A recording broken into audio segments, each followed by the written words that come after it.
and the organizers of this event, because although our university is also one of the co-sponsors of this event, it is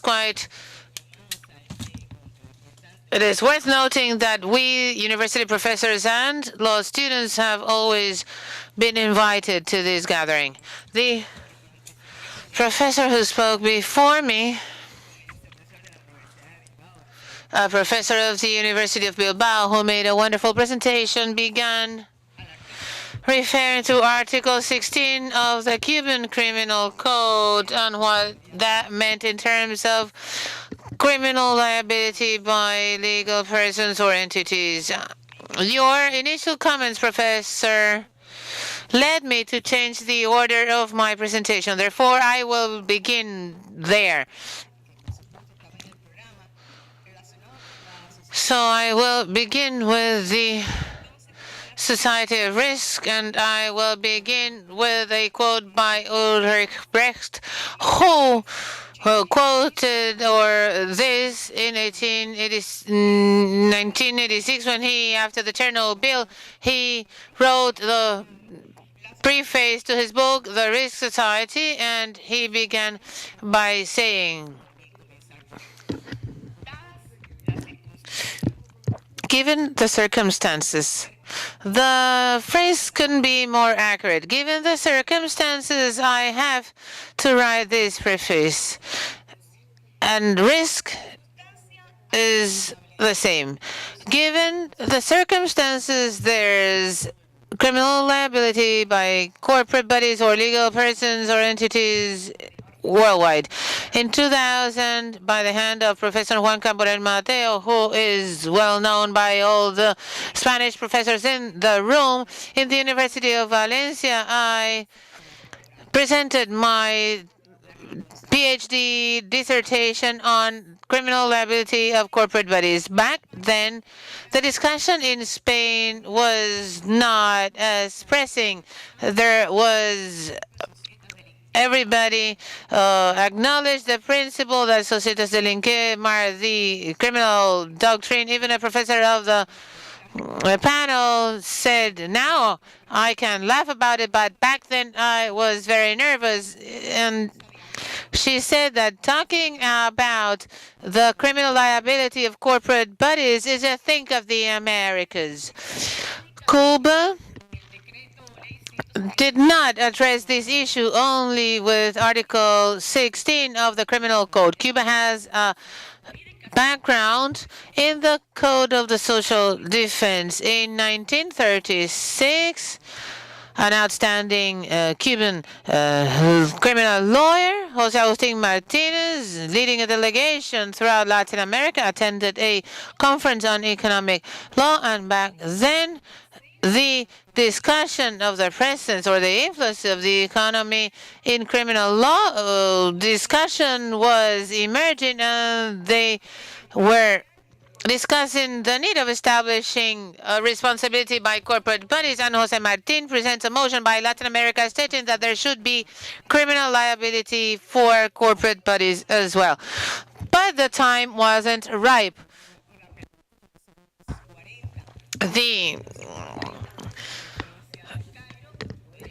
In 1940, in the Cairo Conference on Economic Law, the time was not ripe for establishing criminal liability for corporate bodies.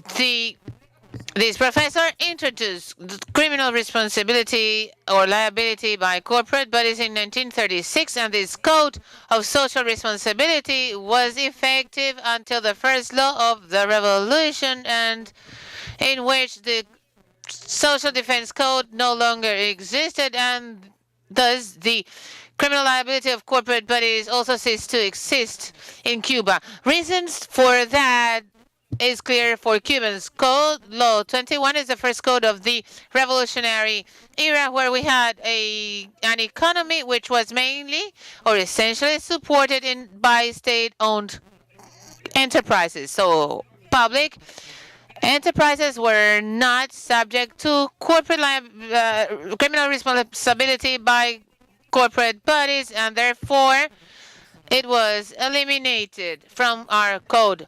As our economy was made up of state-owned companies, there was no need of establishing criminal liability because public institutions have been exempted from criminal liability. But the revolution and the economy of our country evolved. And given the circumstances, like Ulrich Rechtwell said, the economic atmosphere or environment changed, and therefore corporate liability by corporate bodies was reintroduced after the introduction of other economic agents in the Cuban economy. Then the perspective with the foreign investment law, the creation of foreign companies in Cuba, or the establishment of foreign companies representations in Cuba was introduced, and therefore the presence of different types of crimes that were not part of the Cuban Criminal Code were foresaw because they couldn't exist when there were only state-owned companies as the main actors of the Cuban economy. That is why the decree law introducing or reintroducing criminal liability for corporate bodies was passed. Of course, following the characteristics of the Cuban economy and the characteristics of the pace of development of the Cuban economy, the introduction of new economic agents. So there was an introduction of an element at a very early stage of the discussion on criminal liability by corporate bodies or legal persons. Of course, this concept has also evolved as the economic circumstances evolve and change. That is why Article 16 mainly takes the elements adopted in its time, the same elements adopted by the Social Defense Code. That's why it talks about the agreements of partners, which is no longer relevant, and takes some elements of the French code that had been recently been amended back then. And some of these elements were introduced in the Cuban legislation. There is a catalog of penalties, which is mixed or sanctions or punishments, and it does so from the perspective of the model that existed back then, which were mainly three: the model of direct criminal liability, the model of indirect criminal liability, and the model of mixed criminal liability. Back then, Spain, in its Article 31st, had the accessory consequences, under which they tried to provide some answers to some manifestations that had to do with this. That is what changed the way in which it was introduced in Cuba. We have analyzed the things that we need to change in Article 16.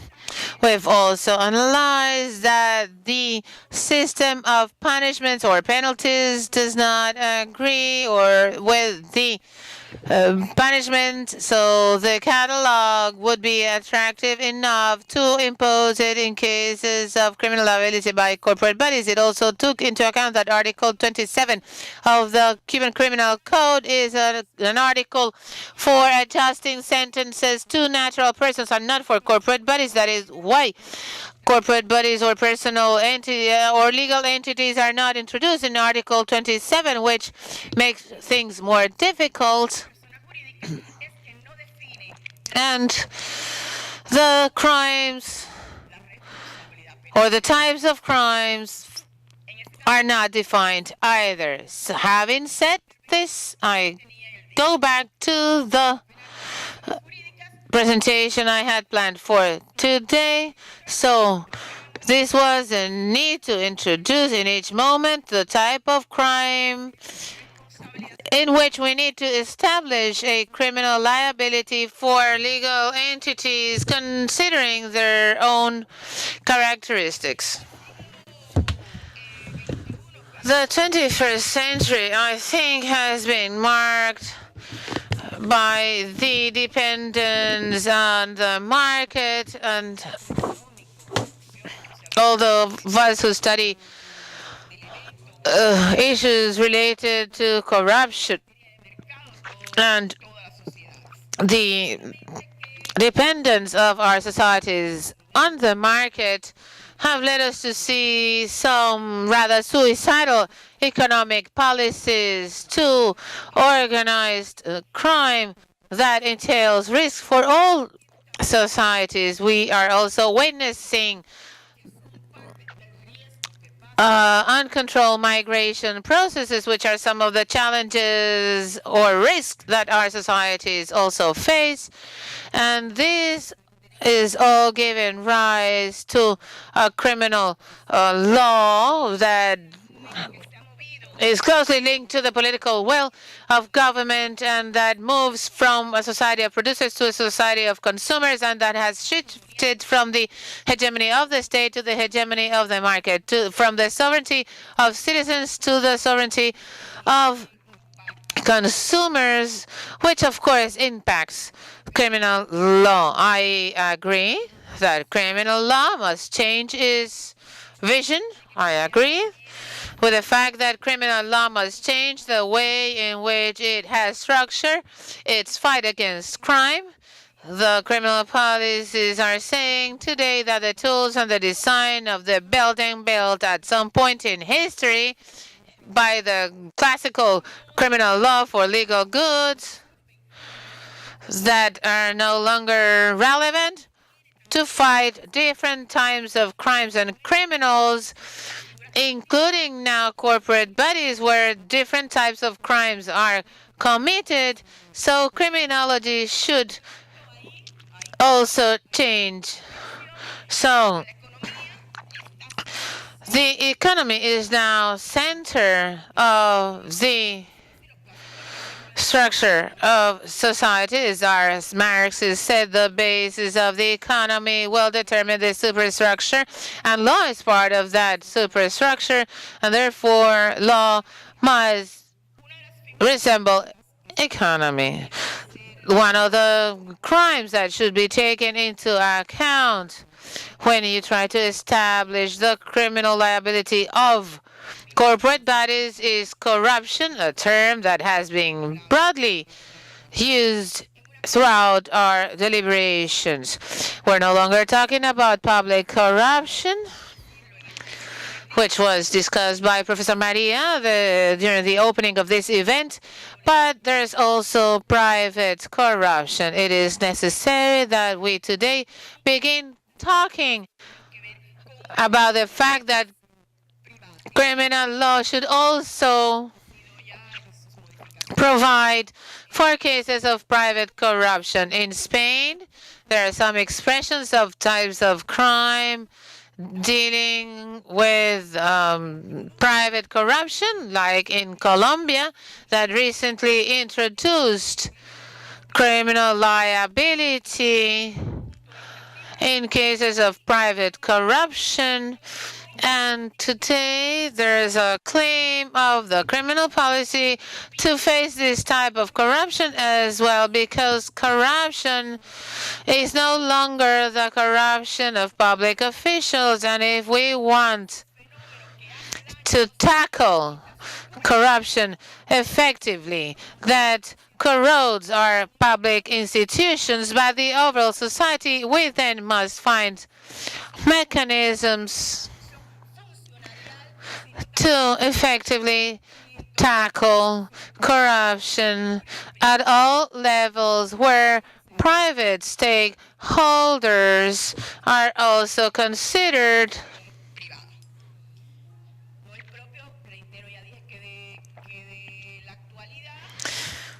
Today, there are some countries that for some time have begun creating their catalog of types of crimes linked to private corruption. And in that sense, we need to establish the agents involved and the degree of participation within the control of the economy. Cuba, in order to refer to my country, Cuba has an economy that continues to be centralized and planned, that is marked and conceptualized by the guidelines of the economic and social policy of the revolution, where we pay special attention to the economic development of the country in the future, and we have began updating the Cuban economic model, and this will require that we take into consideration the trends of the market. Those principles will be harmonized with the autonomy of state-owned companies and the harmonious development of other types of businesses that, together with the state-owned companies, shall contribute to the development of the Cuban economy. The Cuban model will acknowledge, aside from the socialist state-owned company, main economic entity in the Cuban economy, it will also acknowledge foreign investment, cooperatives, small landowners, land leasers, small and private businesses, all those that could contribute to improve the efficiency and effectiveness of the Cuban economy.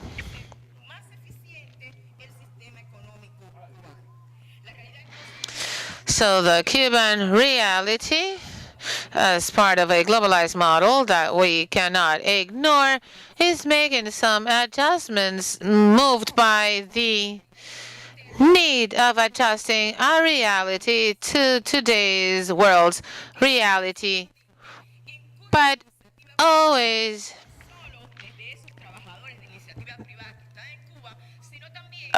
through self-employed workers and some foreign stakeholders that are somehow entering into the Cuban economy. So the changes to the Cuban criminal code, the ones that have to be made and the ones that have already been made, responds to this reform, and it shall evolve in order to meet more effectively and efficiently the needs of our people, to design a Cuban criminal policy according to our reality, our ways of struggling against crimes, and always considering our social, political, and economic circumstances.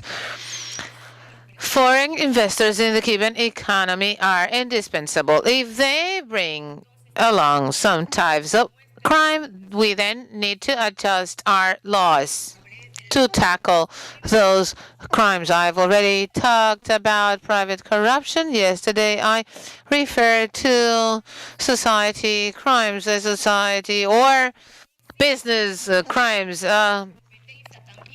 Free competition or fair competition shall also be ruled. In cases of unfair competition, we must also provide, today we don't have unfair competition, bribery among private businesses should also be considered. And we must provide answers to all these problems. Crimes against the economy, the types provided will have to be changed in order to adjust to the changes in the Cuban economy, and therefore our risks are linked to the design of an economy that has state-owned companies at the center, but has now other agents that will have to be included and placed in our economy. So our laws will have to become more heterogeneous and dynamic. Lawmakers then have to rethink the characteristics of the collective economic goods and the modalities of crimes that could affect the Cuban economy, including criminal authority, law enforcement and judicial authorities' intervention as last resort, but we'll also have to define the goods that are to be protected and also the subjects or how they will become responsible or liable. The strategies should also include prevention strategies, which must be diverse, and also we must include a close look to compliance programs. The compliance programs that are already in force and that are quite strong in Europe and other Latin American countries. Peru is one example, Ecuador as well, Colombia also. Compliance programs being introduced there are quite strong and are based in political and criminal law response, and also hope to update criminal law using other mechanisms that are not only repressive and, of course, always advocating for promoting prevention first, which is valid to all laws that are undergoing an update process. Compliance programs must make sure that there's non-discrimination. We cannot allow that larger companies that have more capital have very nice compliance programs because they have all the resources, and that as part of that self-government, they try to evade the criminal liability of corporate bodies because they present very nice compliance programs in countries where a significant part of economies, at least in the region of Latin America, where we don't have large companies, but usually SMEs, of reduced capital that hardly can have access to large consortia of lawyers who advertise themselves as experts in compliance programs. And therefore, I agree with the professor who spoke before me when he said that there should be public certification of compliance programs in order to prevent discrimination in this regard. But we must, in my view, tone it down to procedural regulations so they don't go unpunished in the name of good governance.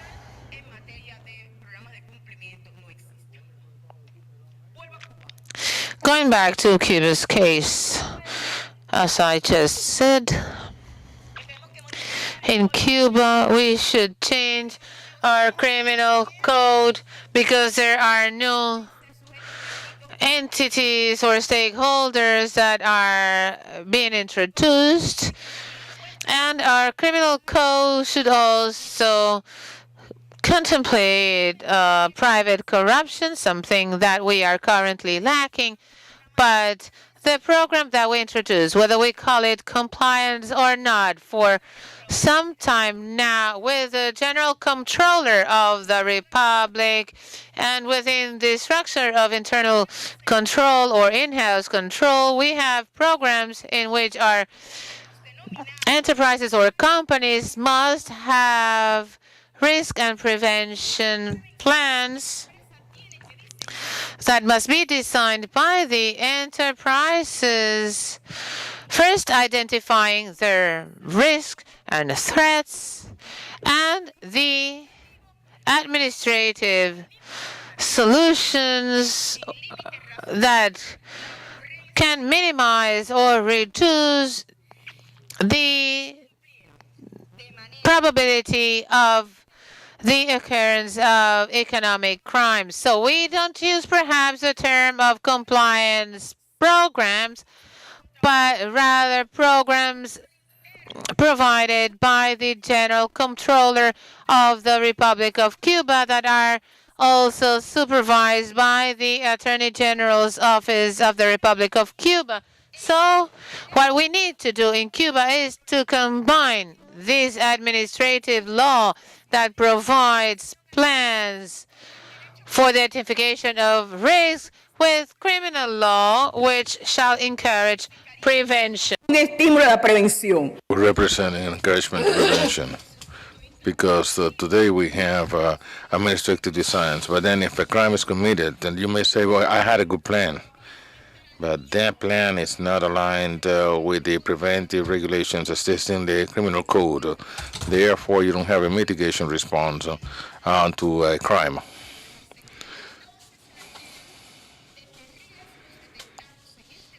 In this new environment, we have identified a number of risks.